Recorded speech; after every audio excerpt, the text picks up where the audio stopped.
안녕하세요. 북두시민혁명군의 전영돈입니다. 이번 시간에는 오늘날 혹은 현재의 한국의 지성의 수준이 어느 정도인가에 대해서 한번 논해보려고 그래요. 마침 조국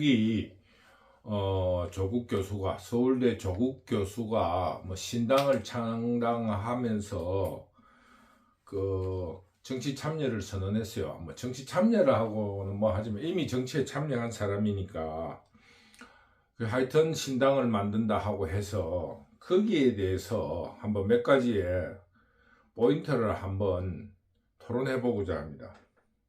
우선적으로 외국의 경우라든가 우리나라의 일반적인 대중들의 생각도 그렇다고 생각을 해요. 서울대학 교수라 그러면은 최소한 우리나라에서는 0.01%에 속하는 지성, 즉 뭡니까? 즉 지성이라는 의미에서 즉 양심, 정의에 대한 양심, 이걸 따르는 게 아니고 의에 대한 양심이 있다고 생각을 합니다. 최고의 지성.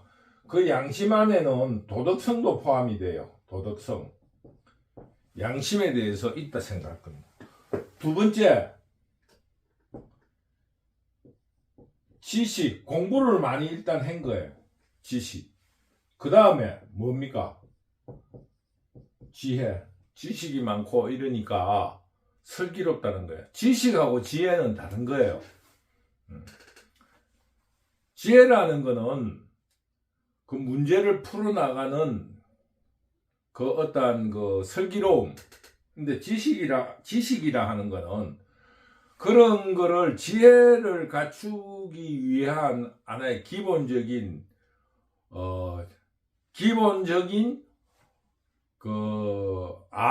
기본적인 아는 거, 그런 거를 말할 수 있어요.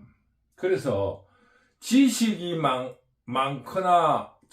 많으면은 지혜로울 수는 있어요. 지혜로울 수 있습니다. 그러나 지식이 없지만은 지혜로울 수도 있습니다. 그래서 지혜라는 거는 지식으로도 풀 수 있지만은 지혜라는 거는 슬기로움, 그런 거를 말합니다.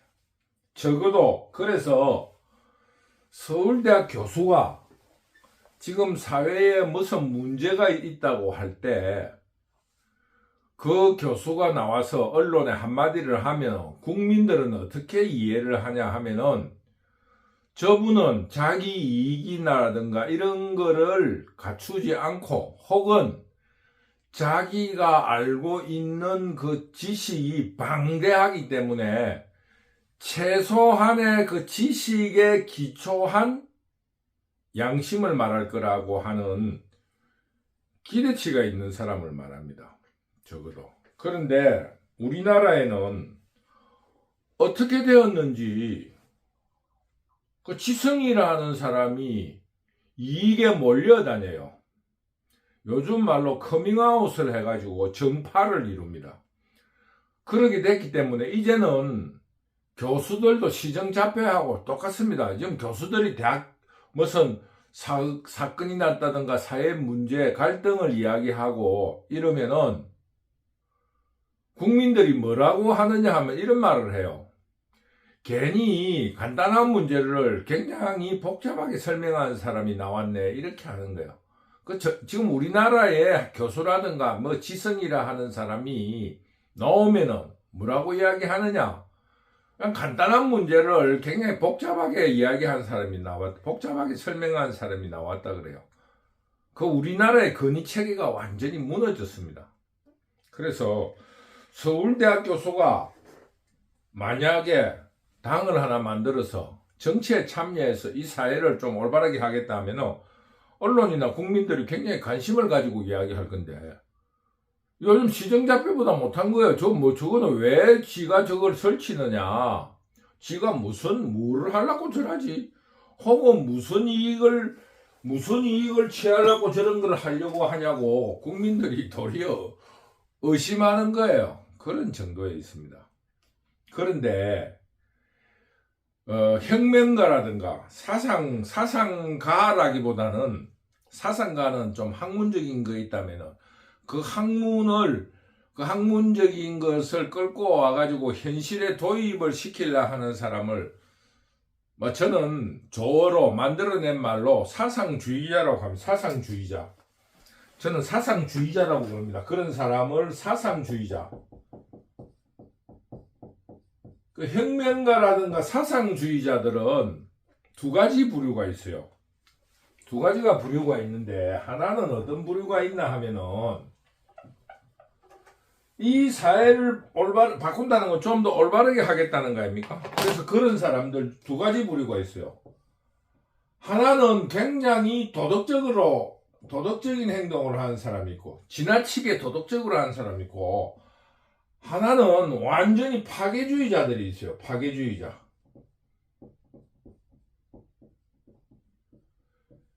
지금 우리나라는 어떤 의미든지 파괴주의자들이 설치고 있습니다. 예전에는 그래도 내가 그래도 사회를 계몽하려 하고 도덕적으로 사회적으로 변혁을 한다든가 사회의 어떤 독립운동을 한다든가 이러려면은 최소한의 인간의 욕구를 감출 수는 없으니까 욕구를 풀면은 남이 보지 않는 데서 욕구를 풀고 남에게는 어떻게든 모범적이고 도덕적인 행위를 하려고 그래요. 그러다 보니까 지나치게 결벽증 같은 게 사람이 또 있어요. 그래서 우리가 지금 그런 거를 윤동주 시인이라든가 이런 사람에 대해서 우리가 박수를 치는 이유가 또 독립운동을 한다든가 했는데 시에 보면은 굉장히 도덕적이다라고 이야기하는 거예요. 두 번째로는 그 사회 변혁이라는 게 창조를 위한 파괴라고 그래가지고 굉장히 폭력적이고 파괴적인 경우가 있어요. 지금 현재 저는 우리 지금 사회에 만연하고 있는 공산자파들은 파괴주의자라고 생각하는 거예요. 일단 파괴를 시켜서 어떤 공산주의적으로 사회주의적으로 혹은 우리가 의도하는 대로 국민들을 계몽한다든가 교육한다든가 통제가 가능하다고 생각하고 있는 걸. 그래서 어떤 문제가 생기든지 이 사회가 혼란스러우면 좋다고 생각하는 사람들이라고 저는 규정하고 있어요. 물론 혁명이라는 게 그런 것이긴 하지만은 최소한의 그래도 도덕성을 가져야지 그게 솔선수범이 되는 거예요. 저는 그렇게 생각합니다. 마침 이런 서두를 이야기하고 어제 언론에 우연히 보니까 조국이 그 항소를 해가지고 답변서를 낸 거예요. 항소 이후 답변을 이런 이야기를 했어요. 학문의 부정행위가 범죄 요건이 되려 하면은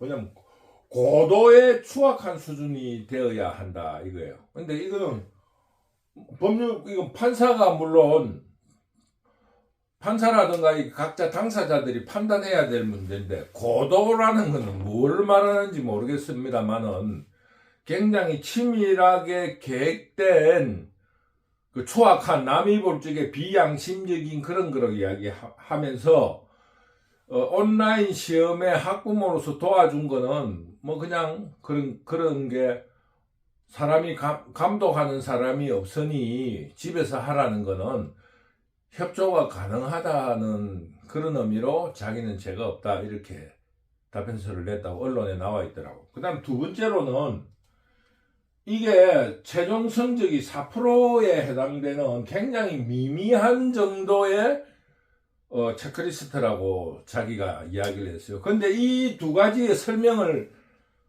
그 사람이 법학자로서 대한민국 최고의 대학의 더구나 형법인가 형사소송법의 교수인데 교수로서 이런 답변을 했다는 것에 대해서 저는 깜짝 놀랐습니다. 그 많은 뭐 13개 정도의 법을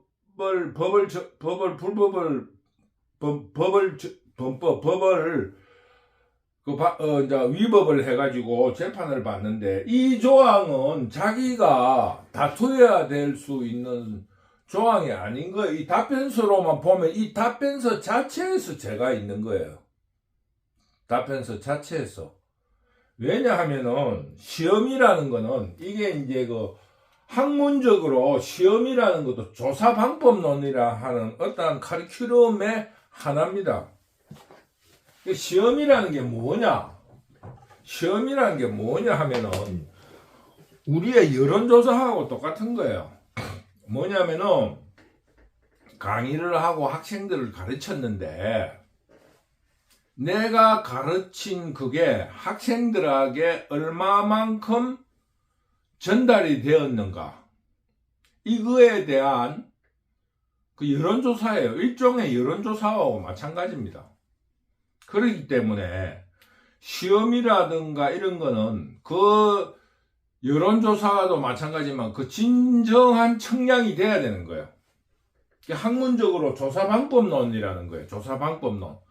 조사를 하는 거야. 이게 내가 가르쳤는데 애들에게 어떻게 잘 전달되었는가, 또 내가 가르치려고 하는 소기의 목적이 애들이 정확하게 알고 있는가, 뭐 이런 거에 대한 조사를 하는 겁니다. 일종의, 그것도 여론조사하고 똑같은 거예요. 지금 정부가 국민들에게 지금 정치 통치를 했는데 국민들이 불만이 있는가 없는가 여론조사하잖아요. 그거나 지금 시험이나 똑같다 이겁니다. 그런 거를 전제로 할 때 그 조사에 대한 방법은 다양합니다. 선생님이 앞에 앉아서 실기로 해보라 하기도 하고, 또 조금 다른 사람은 다 알아들는 것 같은데 이 사람만 조금 전달이 안 됐다고 해서 남아래가지고 혼자 1대1로 질문하기도 하고, 뭐 여러 가지 방법이 있는 거예요. 또 수업 시간에 손 들어봐라 해가지고 뭐 질문을 해가지고 손 드는 그 수준을 봐가지고 애들이 이걸 어느 정도 알고 있는가, 이런 방법은, 조사하는 방법은 다양하게 있습니다. 국회도 그렇잖아요. 기명으로, 실명으로 이름을 적어내가지고 기표하는 방법도 있고, 무기명으로 하는 것도 있고, 과반수로 하는 것도 있고, 3분의 1로도 하는 것도 있고, 그것도 여론조사하고 똑같은 조사 방법입니다. 이 정책에 대해서, 예를 들어서 장관을 쫓아내는 정책에 대해서 국민들 수준을 어느 정도인데 그거를 대표하는 국회의원들에게 조사를 하는 거예요. 그래서 그 조사를 해보니까 쫓아내라는 여론이 많다 이러면 쫓아내는 거예요. 그 조사를 해보니까 그게 여론조사예요. 그 포결이나 시험이나 모든 게 하나의 그 정책이라든가 자기가 했던 행동이라든가 계획이라든가 목표에 달성했는가 안 했는가 조사하는 거예요. 그러면은 그 조사에는 진실성이 있어야 될 거 아닙니까? 고도의 진실을 요할 적에는 실명으로 하는 거예요. 그리고 무기명으로도 해요. 이름을 안 적고 누가 했는지 모르게 하는 그런 것도 있어요. 그러면은 온라인 시험이라 그래가지고 무기명이라고 해가지고 이름을 누가 적었는가 누가 했는지 모른다고 대리로 투표를 하면 되겠습니까? 그 똑같은 원리예요. 쉽게 말하면 온라인 시험에 양 부모들이 협업을 했다는 게 위법 사항인데 그 업무 방해에 속하는 거예요. 그 조사에 대해서 진실한 조사를 방해한 거 아니겠습니까? 그게 학문적으로 제가 말했지만 조사방법론이라는 과목이 있습니다. 그런 거만 연구하는, 그 여론조사만 쉽게 말하면 그 여론조사의 방법이 시험으로 하는 것도 있고 실기 시험으로 하는 것도 있고 구두로 하는 것도 있고 온라인으로 하는 것도 있고, 어떨 때는 오픈북 책을 펴놓고라도 하라는 게 있고, 그 여러 가지의 조사의 방법이 있는 거예요. 그런데 거기에 교육 당사자가 아닌 제3자가 개입하는 게 정당하다고 생각하는 그 대학 교수가 있었다 하는 거에 대해서 나는 개탄을 하는 거예요. 제가 한 가지를 물어보겠습니다. 조국이가 교수로서 학생한테 숙제를 내준 거예요. 그럼 숙제를 안 하고 옆에 학생이 대신 숙제를 해줬다. 돈을 주고받으면서 숙제를 해줬다.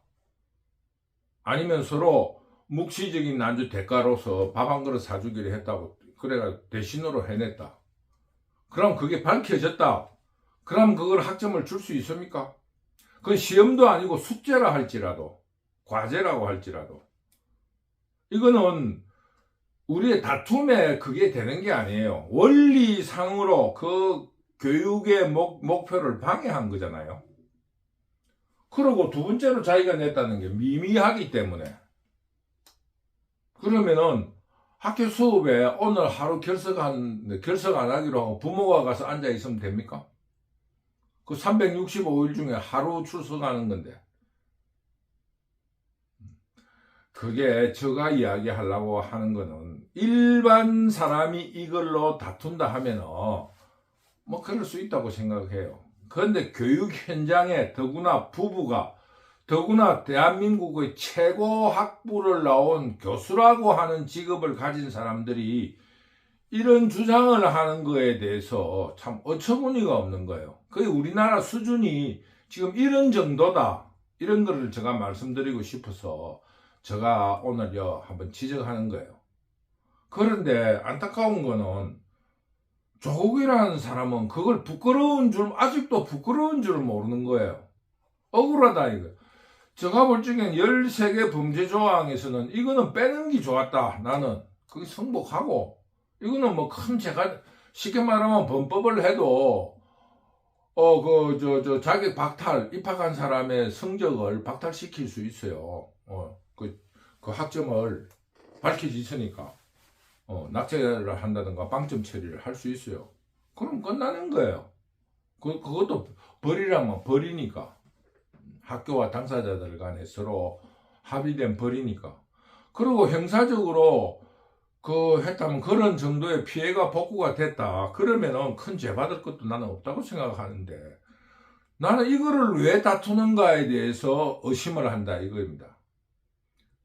쉽게 말하면 여러분 우리가 생각할 때 선생님 몰래 오죽했으니까 국민학생들도 방학숙제를 부모들이 해줄 때는 옆에서 거들어줄 적에는 일만에 선생님이 알면 안 된다는 그게 기본 상식 아닙니까? 아니 방학숙제조차도 그러면은 또 선생님이 알면은 너가 부모님이 했나 물어보고 뭐 이거는 뭐 그렇게 자기들이 참작하는 거지 교육적으로. 이거는 일종의 시험이에요. 조사를 하는 과정에 있다고. 그거는 방학숙제하고도 성격이 다른 거 아닙니까? 시험이라는 거는. 방학숙제는 얘들 보고 공부하라는 뜻이고 성실하게 일해라는 뜻이고 그것도 임무를 받으면 마쳐야 된다는 이런 다양한 교육적인 목적이 있으니까 시험이라는 거는 그 조사잖아요. 이 공부를 얼마만큼 우리 지금 가르치는 애들 수준이 어느 정도인가 이런 걸 아는데 거기에 대해서 개입을 해놓고 방해를 해놓고 그게 무죄라고 주장하는 게 논리적으로 맞나 이거예요. 그거 뭐 잘못했다고 이거는 내가 애들 성적 때문에 내가 개입을 했는데 잘못했다 해야 될 일이에요.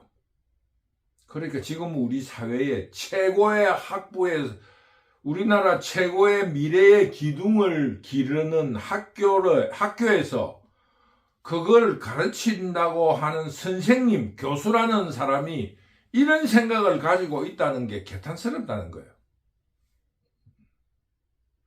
그러니 우리의 지금 현재 이야기를 하고 싶어하는 주제가 뭐냐 하면은 우리 사회에 이제는 양심가도 어른도 어떤 분열된 당파 싸움을 정리할 사람도 세력도 없다는 겁니다. 굉장히 지금 현재 우리나라가 불행스럽다.